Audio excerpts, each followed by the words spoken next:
안녕하세요. 김경환 목사입니다. 오늘 제가 다룰 내용은 기초양립판 5주차 하나님과의 수직적 관계의 두 번째 주제인 기도입니다.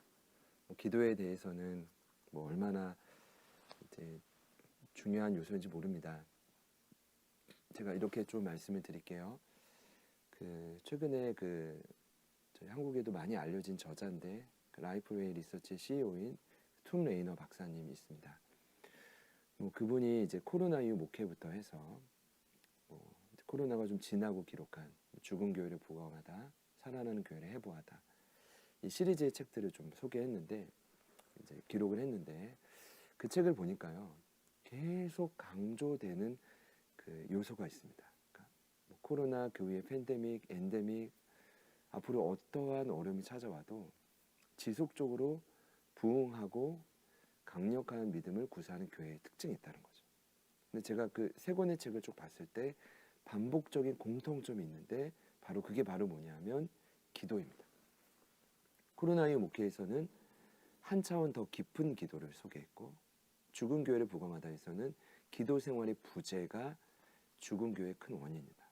그리고 살아나는 교회를 해부하다에서는 강력한 기도가 살아나고 있는 이 교회의 가장 중요한 특징이라고 소개했습니다. 제가 이 말씀 드린 이유는 기도는 아무리 정의하고 중요하다고 말해도 강력하게 지금보다 더 깊이 기도하지 않으면 아무 소용이 없다라는 것입니다.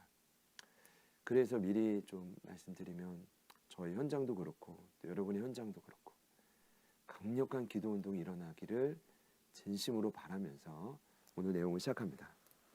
기도의 정의를 먼저 좀 정리해봤는데요. 기도는 하나님과의 대화이며 영적 호흡이다. 네. 대화에서 강조하는 건 관계고요. 호흡에서 강조하는 건 목숨입니다.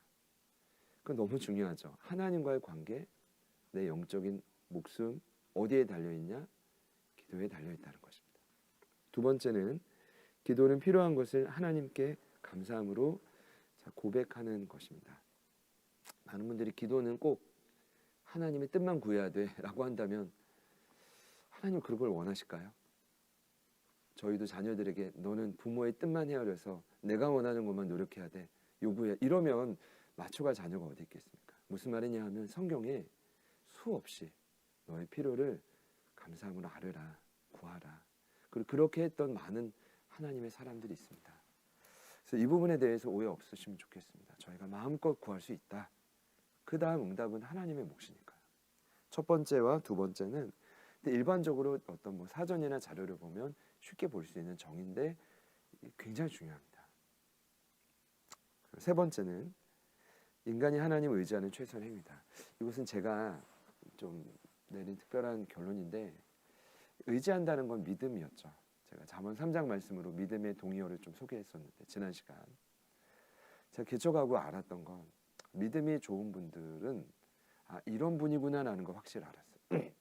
교회를 자주 오시거나 많은 봉사를 하시거나 헌신하시거나 많은 분들을 만나시거나 이거보다 가장 중요한 기준은 기도하시는 분들. 힘들 때도 또 슬플 때도 때로는 행복할 때도 감사할 때도. 왜냐?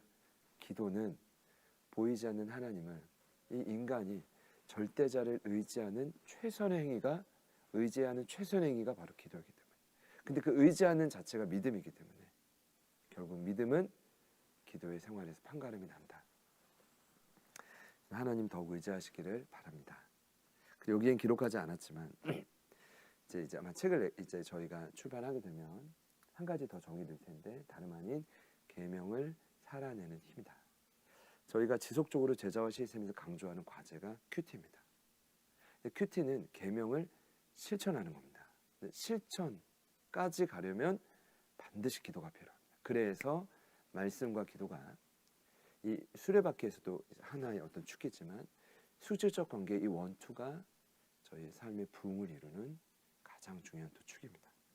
빌립보서 4장 말씀 아무것도 염려하지 말고 다만 모든 일에 기도와 간구로 너희 구할 것을 감사함으로 하나님께 아뢰라. 그래야 모든 지각에 뛰어난 하나님 평강이 그리스도 예수 안에서 너의 마음과 생각을 지키신다고 합니다. 여기서 제가 강조하고 싶은 건 어떻게 아무것도 염려하지 않을 수 있냐 말이에요. 그것이 어떻게 가능하죠? 방법이 있습니다. 그러니까 모든 일에 우리가 기도로 맞서는 겁니다. 무수한 저항이 와도 그 저항이 있을 때마다 우리 하늘이 열려 있기 때문에 하나님께 구하는 거죠. 여러분, 기도에 우리 인생이 달려 있다고 믿습니다. 그 각오로 이 기도의 정의를 좀 이해하시면 좋겠습니다. 자, 두 번째는 기도에 응답하시는 이유입니다. 하나님은 우리의 기도 간구에 왜 응답을 하셔야 되는가? 세 가지로 정리해 봤는데요. 첫 번째, 하나님의 자녀이기 때문에. 여기 보면 마태복음 6장에 이방인처럼 중언부언하지 말라. 그들은 말을 많이 하여 들을 줄 생각하지만 그들을 본받지 말라. 하나님 이미 아신다. 이런 표현이 있습니다. 강조하는 포인트는 이방인과 유대인, 오늘날 하나님의 자녀와 아닌 자들, 그러니까 이제 호적에 오른 자와 아닌 자들, 그 차이를 설명하고 있습니다. 저희가 하나님의 자녀이기 때문에, 심지어 하나님은 이미 있어야 될 걸 아시겠죠. 모르는 부모가 어디 있겠습니까? 그것을 굳이 기도를 통해서 확인하기를 원하신다. 자녀이기 때문에 응답하시고요. 두 번째는 제가 정말 좋아하는 구절인데요. 시편 91편 15절에 보면 그가 내게 간구하리니 내가 그에게 응답하리라. 간구와 응답. 저희의 신앙의 가장 중요한 건 반응입니다. 상황에 대한 반응인데 그 모든 반응의 출발이 하나님 향한 간구이길 바라요. 그러면 세상에 줄 수 없는 하늘의 응답이 있지 않겠습니까? 그것이 저희가 이 땅을 살아가는 힘이란 말이죠. 그래서 이것은 시편뿐 아니라 성경에 수없이 하나님의 기록한 약속, 간구하면 응답하리라. 기억해 주십시오. 세 번째는 응답하시는 이유가 창조주이며 전능자이다. 자, 이사야 65장 24절을 보면 그들이 부르기 전에 내가 뭐하죠? 응답한다라고 되어 있습니다. 말을 마치기 전에 듣는다. 그러니까 상당수 하나님은 이미 우리의 필요를 아시고 채우시고 있다. 기도를 통해서만 응답하신다, 이건 아니에요. 대다수 하나님은 이미 공급하시고 있고 반드시 우리의 기도와 간구를 통해서 하나님은 필요를 채우실 수 있다라고 생각합니다.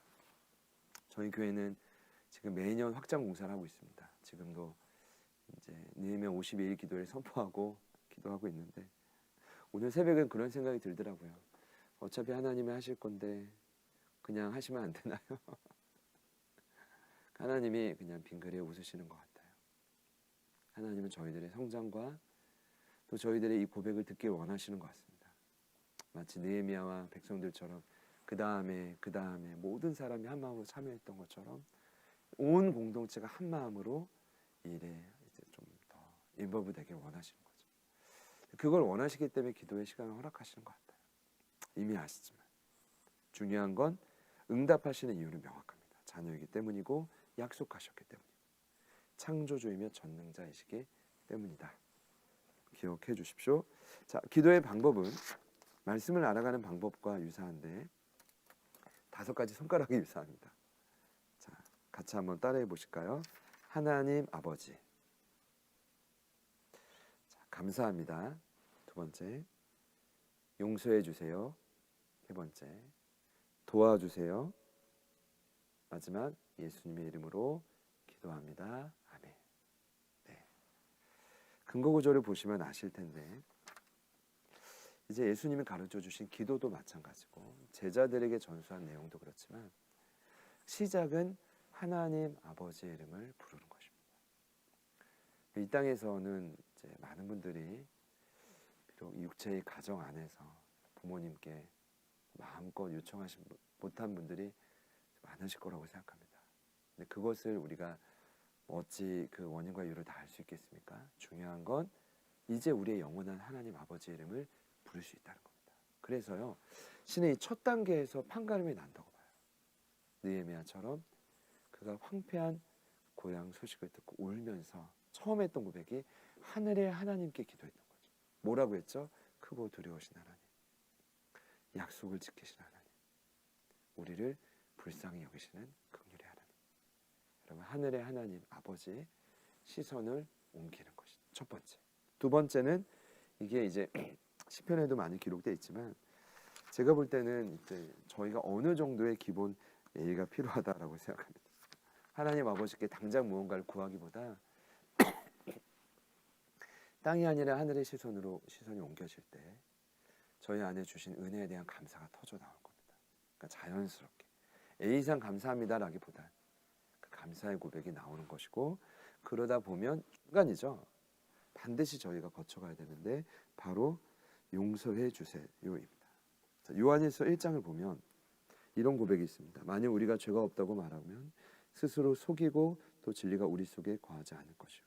만일 우리가 우리 죄를 자백하면 그는 미쁘시고 의로우사 우리 죄를 사하시며 모든 불의에서 깨끗하게 하실 것이다.